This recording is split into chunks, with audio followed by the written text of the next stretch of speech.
Hello to whoever finds this journal. My days in Maryland have been rewarding as they are troublesome, and as often dangerous. I have spent the last 6 years assembling my notes in hopes the knowledge I have gained over the time spent in this world to bring good fortune to whoever finds this, and to help them get a better understanding of the world they are about to enter. My intent is to create a compendium of how the world works, what it has to offer, and how you can survive and prosper. There are times I feel my work will only serve more confusion about what I've found, but I also felt it necessary to compose my ideas and experience to illuminate a path to those who wish to explore. Contained within are recipes, survival tips, warnings, and more, all in an effort to promote safe travels and an overall awareness of the world you are entering. There will be times when you will be tested in ways this compendium can either prepare you for or help you from. Your choices as a player and a guild may lead to swift and unprecedented consequences. I believe this to be the ultimate guide for survival and success. Welcome to Mortal Online 2. Ask him where you just came from. Did you just come from Bandit leader?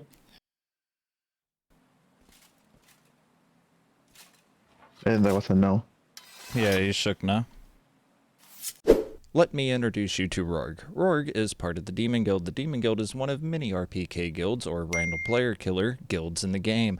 Rorg is going to demonstrate for us today on what not to do when beginning your Dungeoneering career in Mortal Online 2. Let's begin. It begins in the Tindrem Empire's capital, Tindrem. Tindrem is a bustling port city set in the northwest corner of the continent, filled with all sorts of characters, from heroes to traders, thieves, and scallywags, all looking to make a start to their fame and fortune. But what lurks in the dark alleyways and underneath the city is the real treasure that is sought after.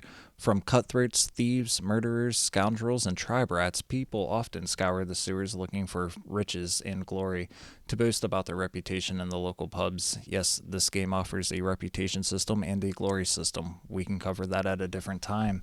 Tindrem Sewers is one of the first dungeons you'll be tempted to delve into and start your Dungeoneering career as a first-time adventurer. But be warned, the sewers are not for you alone, nor are they for the weak and fragile. The dangers to expect outside of other players seeking your rewards are scoundrels and tribe rats.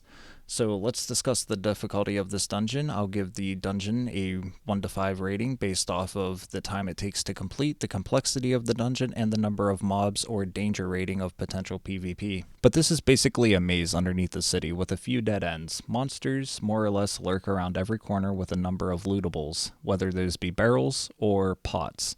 So the time this dungeon takes to complete is more or less based off of party size. I recommend a party size of 3 to 5 adventurers, as the number of mobs and the chances of running into another group is roughly a 4. It's pretty high.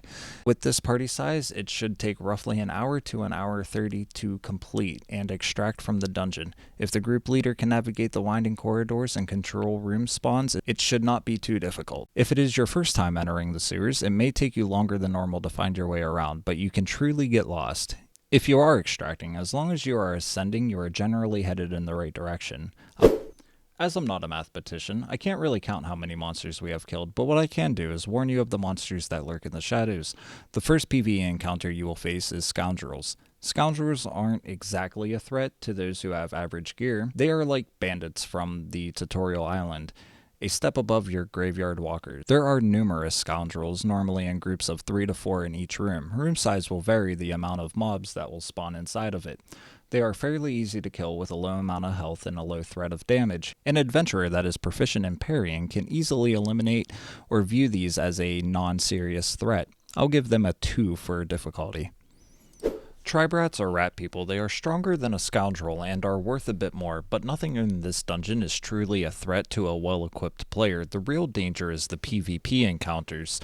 They drop a head worth 40 silver, and you can butcher the carcass mainly for emulgy and ground fur. Emulgy is used for weapon crafting and ground fur for armor crafting.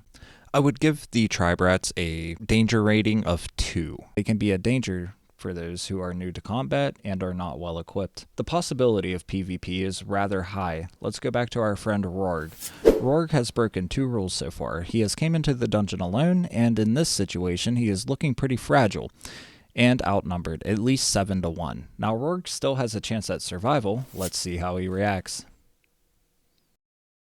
Well, Rorg has now broken 3 rules. Respect the hustle. Let's see what consequences his choices have caused. Okay. Did we kill him now? I guess really fight him. Yeah. Oh. I guess now would be a good time to talk about dungeon etiquette. When you find yourself clearly outnumbered and are probably going to die, like Rorg here in a 7v1 situation, it is probably best to have some sort of dialogue prepared or use that natural charismatic charm and try to talk yourself out of the situation. Some groups, sure, are not going to want to talk and will just kill you for being there, which is why you have a group at your back.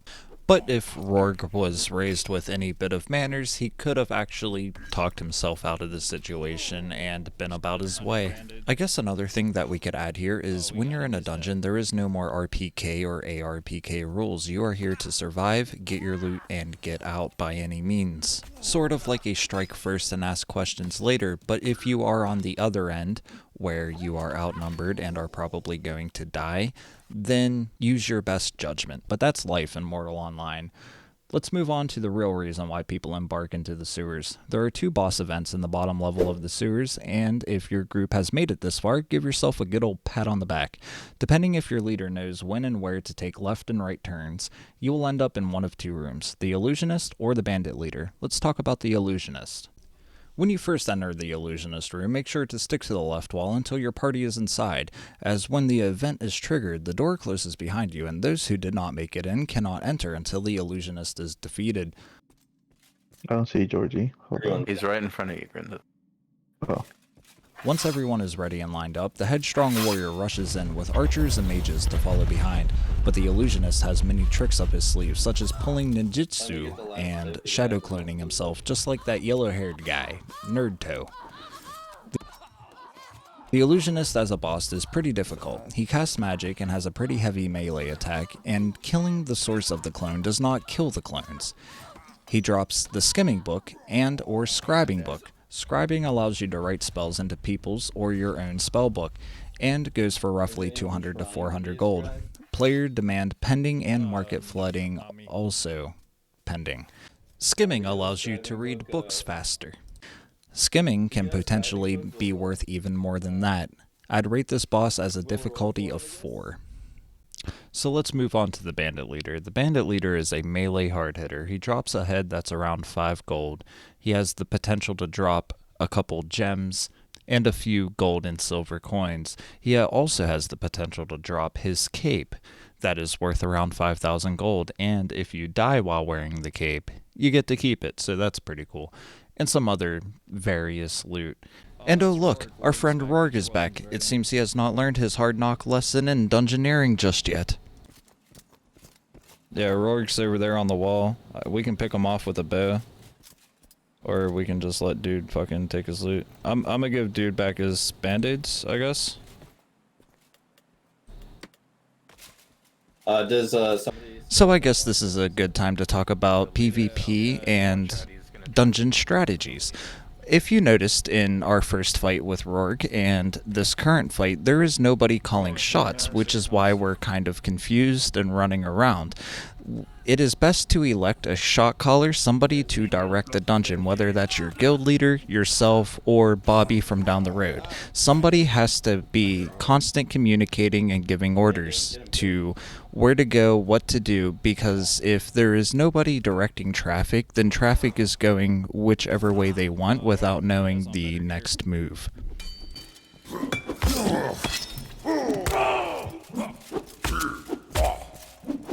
Gotta protect the mages. Is everyone near me? Again, notice how everybody is staying quiet except me.